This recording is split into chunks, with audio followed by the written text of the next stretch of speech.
ओम शांति। आज हम आपको एक ऐसी कहानी सुनाने जा रहे हैं जिस कहानी के माध्यम से आपको आपका अपना स्वयं का परिचय जानने को मिलेगा। बड़ा आश्चर्य लग रहा होगा सुन के स्वयं का परिचय। ऐसा कौन है जो स्वयं को नहीं जानता होगा, लेकिन फिर भी हम आपको जानकारी दे रहे हैं कि आप कौन हैं। है तो छोटी सी पहेली ये कि मैं कौन हूं। आज का मनुष्य इतनी बड़ी बड़ी पहेलियों का हल कर लेता है, यहाँ तक कि मनुष्य चंद्रमा तक पहुंच गया है। प्लॉटिंग कटिंग हो रही है और न जाने क्या क्या खोज कर बैठा है इंसान, लेकिन एक छोटी सी पहेली है कि मैं कौन हूं, इसकी जानकारी उसको नहीं मिल पाई। बताते हैं विवेकानंद जी के गुरु रामकृष्ण परमहंस जी एक बार अपने गुरु जी के पास पहुंचे। उनके गुरु जी नेत्रहीन थे, बड़े शास्त्रवादी थे, बड़ा ज्ञान था उनको, बहुत दिव्य आत्मा थी वो, तो उनसे शिक्षा लेने जाया करते थे वो। इस कारण उनके गुरु थे वो। तो एक दिन जब बहुत परेशान हो गए, दुनिया भर के शास्त्र उन्होंने पढ़ लिए और पढ़ते पढ़ते अंत में उनका विचार आया कि इतने सब मैंने पुस्तकें पढ़ ली है, लेकिन मैं हूं कौन ये सब पढ़ने वाला। इतनी शिक्षा मैंने ग्रहण कर ली, मैं हूं कौन। उसके मन में ये प्रश्न खड़ा हो गया और इस प्रश्न को लेकर के पूरे शास्त्रों की वो पूरी पोथी वो गठिया लेकर के अपने गुरुजी के पास पहुंचे। दरवाजा खटखटाया, अंदर से आवाज आई कि कौन। तो उन्होंने कहा मैं यही तो जानने के लिए आया हूं कि मैं कौन हूं। मैंने इतना सब कुछ पढ़ लिया दुनिया भर का शास्त्र, लेकिन मुझे आज तक इस चीज की जानकारी नहीं मिली कि मैं हूं तो हूं कौन। कितनी छोटी सी बात लगती है सुनने में कि मैं कौन हूं, मनुष्य नहीं जानता। बताते हैं एक बार कि राजा जनक जी, सबने सुना होगा राजा जनक का नाम। तो राजा जनक जी बहुत ही धर्मात्मा राजा थे, सीता के पिता, बहुत ही भक्ति भाव वाले थे। उन्होंने जब अपनी सारी जिम्मेवारियां पूरी कर दी, फ्री हो गए, तो उनके मन में ख्याल आया, जिम्मेवारियां था उनकी चारों बेटियां, उनका विवाह कर दिया और कई समाज के प्रति जिम्मेवारियां वो सब उन्होंने पूरी कर दी। तब उनके मन में वैराग्य पैदा हुआ। वैराग्य क्या आया, क्या चिंतन चला कि जो मुझे दुनिया में करना था वो हो गया, अब तो बस मुझे मुक्ति मिल जानी चाहिए। परंतु मुक्ति का मार्ग मिलेगा कहां से, और मुक्ति बहुत जल्दी उनको चाहिए थी। तो उन्होंने आसपास के नगर में ये ऐलान करा दिया कि जो महाराज को 1 सेकंड में, 2 सेकंड 4 सेकंड की बात नहीं, 1 सेकंड में मुक्ति की राह बताएगा या मुक्त कराएगा इस संसार से, इस जंजाल से, तो राजा उसको सारा राज्यपाट सौंप देगा। अब ये चर्चा सारे आसपास के नगर में फैल गई। वो दिन फिक्स किया गया, उस दिन सभी आएंगे और राजा को अपनी अपनी सलाह देंगे। राजा को फिर जो समझ में आए, वो दिन आया तो कोई एक ऋषि थे जिनका नाम था अष्टावक्र। अष्टावक्र के नाम के ऋषि थे, आप सब जानते हैं, शास्त्रों में भी और सीरियलों में भी दिखाया। अष्टावक्र कौन थे? जिनको बहुत सारे कुंभ निकले हुए थे, टेढ़ा बांका शरीर था उनका, लेकिन बहुत विद्वान थे। उनको भी ये खबर मिली तो वो भी राज दरबार की तरफ चले आए। थोड़ा लेट हो गए थे आने में, बाकी सभी पहुंच गए थे पहले ही। तो जैसे ही राज दरबार लगी और सबने अपने अपने विचार राजा के सामने रखे, किसी ने कहा महाराज आप एक 108 यज्ञ कराइए तो आपको मुक्ति मिल जाएगी। किसी ने कहा महाराज 108 गौ का दान कीजिए तो आपको मुक्ति मिल जाएगी। किसी ने कहा 108 कन्याओं का विवाह कराइए, ये शुभ कार्य होता है, अपने हाथों से कन्या दान कीजिए तो आपको मुक्ति मिल जाएगी। हर एक ने अपनी अपनी तरह की उनको सलाह दी, लेकिन राजा की कोई भी सलाह समझ में नहीं आई। कहा मेरा कहना है 1 सेकंड में जो मुझे मुक्ति देगा। इतनी देर में ही देखा कि एक अष्टावक्र नाम के ऋषि वहां पहुंचे। अंदर जैसे ही दरबार में उन्होंने प्रवेश किया तो देखा बहुत बड़ी सभा लगी हुई थी, और जैसे ही सभा में अंदर नहीं घुसा, बाहर ही था, और वहां से बोला वो ऋषि, महाराज मैं आपको मुक्ति दूंगा। अब सबकी नजर उस पर पड़ी, ये कौन है कहने वाला।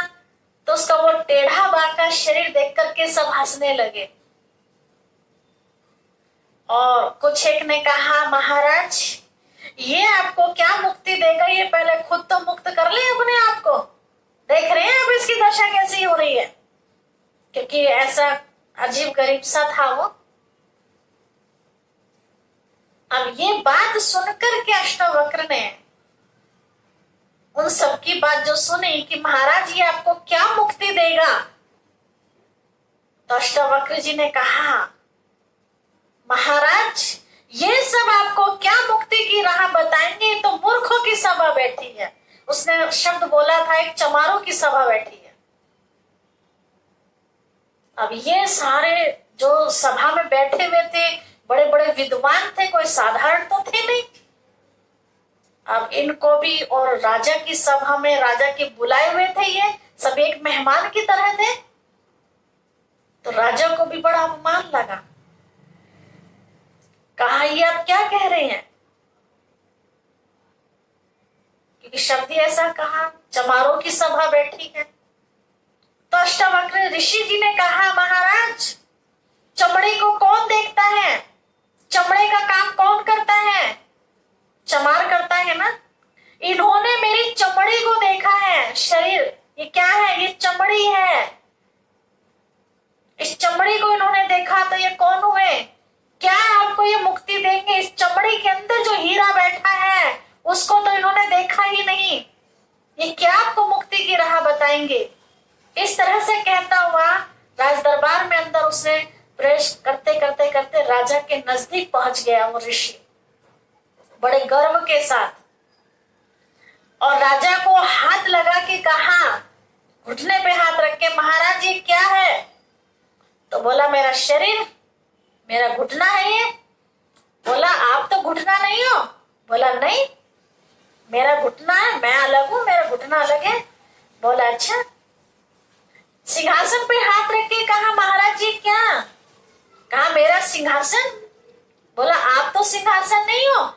बोला नहीं। मुकुट के लिए कहा ये क्या। बोला मेरा ताज, मेरा मुकुट है ये, आप तो मुकुट नहीं हो।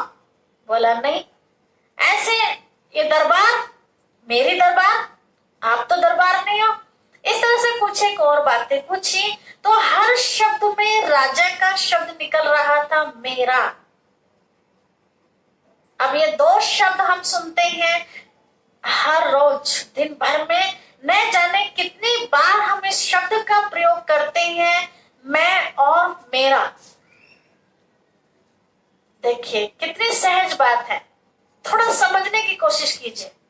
मैं और मेरा, तो मैं मतलब मैं, और मेरा मतलब मेरे से हटके, जैसे कहेंगे मेरा रुमाल, ये कहेंगे मैं रुमाल हूं, नहीं ना। मेरा माइक, ये तो नहीं कहेंगे मैं माइक हूं। मेरी कुर्सी, मेरा स्टैंड, तो मेरा मतलब जो मेरे से हट करके है। ऐसे ही हम शरीर के लिए भी बोलते हैं। कभी कभी हमारे सिर में बहुत दर्द हो जाता है तो हम कहते हैं आज मेरे सिर में बहुत दर्द हो रहा है, तो यह कहते हैं मैं सिर में दर्द हो रही हूं। क्या कहा, आज मेरे सिर में दर्द हो रहा है, तो मैं सिर नहीं हूं, मैं अलग हूं, ये मेरा सिर है। ऐसे मेरे हाथ में दर्द, तो मैं हाथ नहीं, मेरा हाथ है। ऐसे कई बार हमारे पूरे शरीर में दर्द होता है, तब क्या कहते हैं, आज मेरा पूरा शरीर टूट रहा है, मेरा पूरे शरीर में नस नस में मेरे दर्द है। ये कहेंगे मैं नस नस में दर्द हूं या मैं पूरे शरीर में दर्द हूं? नहीं, मेरे पूरे शरीर में दर्द है। तो मेरा कहा ना, अब आप खुद विचार कीजिए कि ना तो आप सिर हैं, ना आप हाथ हैं, ना आप पैर हैं, ना आप शरीर की कोई नस है, फिर आप कौन हो? ना आप माइक हो, ना आप रुमाल हो, ना आप कुर्सी हो, ना आप घर हो, ना मोबाइल हो, ना स्टैंड हो, ना बाइक हो, फिर आप कौन हो? तो ये सब राजा से प्रश्न किया गया और राजा को कहा, मेरे यहाँ देखिए मस्तक के बीच, ध्यान दीजिए आप कौन हो। तो जैसे राजा ने ध्यान दिया, सामने ऋषि के ब्रह्मकुटी मस्तक के बीच में देखा, तो उनको एक चमकता सितारा दिखाई दिया और सितारे में से बहुत प्रकाश निकल रहा था। तो कहा, तुम ये हो। तो वो क्या थी? सितारे जैसी वो आत्मा थी। तो आप कौन है? आप एक आत्मा हो, आप शरीर नहीं हो। शरीर एक गाड़ी की तरह है, जैसे ड्राइवर गाड़ी को चलाने वाला जब मर्जी गाड़ी को चलाए और जब मर्जी गाड़ी से उतर जाए। गाड़ी किसी काम की नहीं रहती चलाने की, तो गाड़ी को ड्राइवर हमेशा के लिए छोड़ देता है। ऐसे ये शरीर भी जब हमारा किसी काम का नहीं रहता है, तो आत्मा भी इस शरीर को छोड़ के दूसरा शरीर ले लेती है। जैसे हम एक गाड़ी छोड़ के दूसरी गाड़ी खरीद लेते हैं, इस तरह से। तो हम एक आत्मा हैं, हम शरीर नहीं है। अब प्रश्न उठता है कि हम कौन सी आत्मा है? आत्मा तो सभी है, पक्षी की भी आत्मा है, तो पशु की भी आत्मा है, तो मनुष्य की भी आत्मा है। तो हम कौन सी आत्मा है? अब ये देखना है, मनुष्य आत्मा में भी वैरायटी है। कैसे वैरायटी है?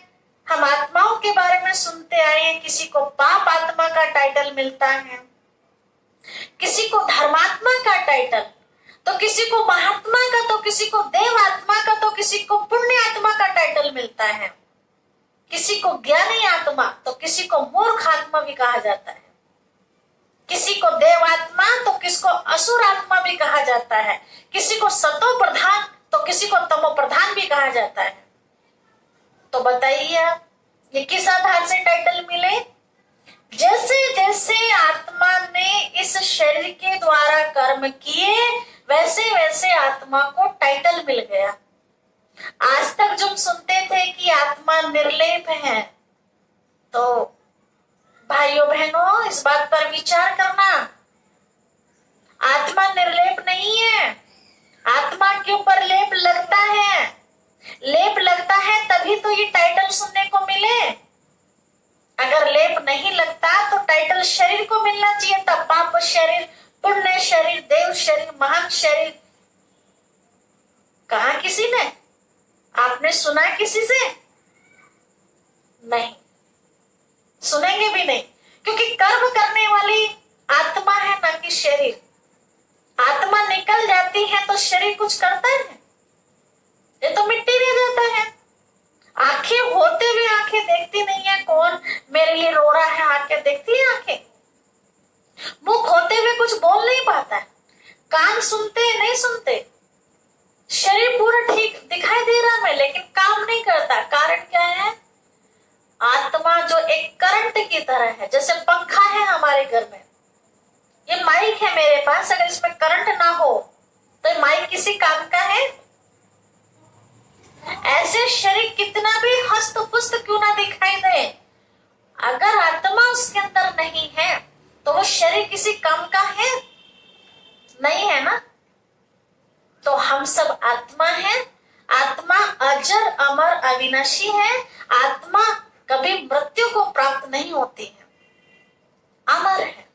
गीता में बड़े अच्छे शब्दों में कहा कि कांटे से कट नहीं सकती, जलाने से जल नहीं सकती, डुबोने से डूब नहीं सकते, यहाँ तक कि हवा का स्पर्श भी आत्मा को नहीं लगता। ठंडी सर्दी गर्मी क्या है, बरसात क्या है, आत्मा को नहीं लगता है। हाँ, शरीर के अंदर जब आत्मा है तो ठंडी सर्दी गर्मी सब कुछ उसको लगता है, लेकिन आत्मा शरीर से अलग है तो उसका कोई भी कुछ अनुभव नहीं है, ना ठंड का अनुभव है उसको, ना ही गर्मी का उसको अनुभव है। आत्मा उन चीजों से अलग है, लेकिन कर्म से निर्लेप है ऐसा नहीं कह सकते। गंदा कर्म आत्मा करती है तो गंदी हो जाती है, और कोई साफ सुथरा श्रेष्ठ कर्म जिसको हम कहेंगे, श्रेष्ठ कर्मों से आत्मा साफ हो जाती है। श्रेष्ठ कर्म मनुष्य का एक ब्रश और साबुन का काम करता है जो आत्मा को धो डालता है। परमात्मा पिता की याद आत्मा को धो डालती है। परमात्मा पिता का ज्ञान सुनने से आत्मा धुल जाती है। पानी के गंगा स्नान करने में आत्मा धुलती नहीं है। आज तक जब सुनते थे कि कोई भी करते हैं लोग साल भर पाप कर्म करते हैं, कहते गंगा जी चलो कुछ तो पाप धुल जाएंगे। भाइयों बहनों, इस भूल में कभी मत रहना। आप डूब के भी वहां मर जाओगे ना तो भी पाप ना कटने वाले। पाप कटेंगे केवल परमात्मा पिता की याद से, पाप कटेंगे केवल परमात्मा पिता की राह पर चलने से। गंगा स्नान करने से पाप नहीं कटने वाले। अगर पाप कट जाते तो सदियों से हम ये रीत देखते आ रहे हैं। लोग हर वर्ष तो क्या, गंगा पर रहने वाले तो रोज गंगा स्नान करते हैं, तो उनके तो पाप कट जाने चाहिए। फिर जब पाप कट गए, गंगा में नहाने से सारे पाप धुल गए, तो सारे दुख दर्द भी खत्म हो जाने चाहिए। फिर क्यों हम दुख भोगते हैं? इसका मतलब पाप रहे हैं तभी तो हम उनको भोग रहे हैं। तो गंगा नहाने से कभी पाप नहीं कटते।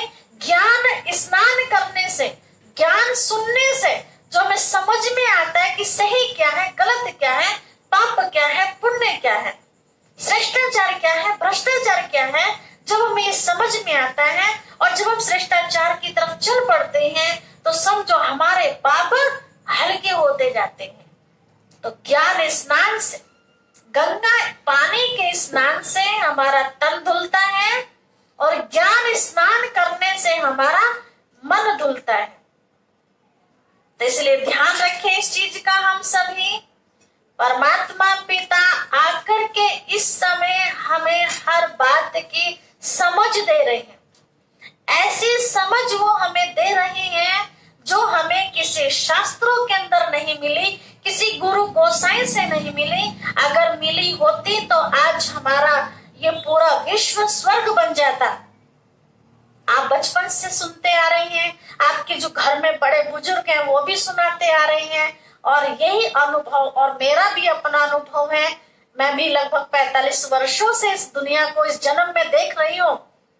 मेरे बचपन के समय का जो समय था वो कुछ और था, और उसके जैसे हमने बाद में देखते देखते देखते देखते तो हमें ग्राविटी की तरफ ये संसार दिखाई दे रहा है। इतना सब ज्ञान होते हुए, इतने विद्वान होते हुए संसार में, फिर भी संसार ग्राविटी की ओर जा रहा है। इतना सब पूजा पाठ होते हुए भी कारण क्या है कि वो सत्यम शिवम सुंदरम का दिया हुआ ज्ञान नहीं है, वो मनुष्यों का दिया हुआ ज्ञान है। तो मनुष्य पतन की तरफ जा रहा है, तो मनुष्य का दिया हुआ ज्ञान भी कहाँ लेके जाएगा? पतन की तरफ ही लेके जाएगा। उत्थान की तरफ केवल परमात्मा पिता ही ले जाता है। इसीलिए परमात्मा पिता की महिमा में आता है कि वो ऊंचा तेरा नाम, ऊंचा तेरा काम, ऊंचा तेरा धाम, ऊंचे से ऊंचा भगवान कहा गया है। तो उस ऊंचे से ऊंचे भगवान को जानिए। वो कौन है, कहाँ रहता है, कैसा है, क्या करता है, कब आता है, किस तरह से वो ज्ञान हम बच्चों को सुनाता है। इन सब बातों की जानकारी के लिए आप प्रजापिता ब्रह्मा कुमारी ईश्वरीय विश्वविद्यालय के अंदर जाइए। आपके आसपास कहीं शाखा खुली होगी इस नाम से, या सच्ची गीता पाठशाला के नाम से हमारी ब्रांचें खुलती हैं। तो आप वहां जाइए और इन सब बातों की अधिक जानकारी लीजिए।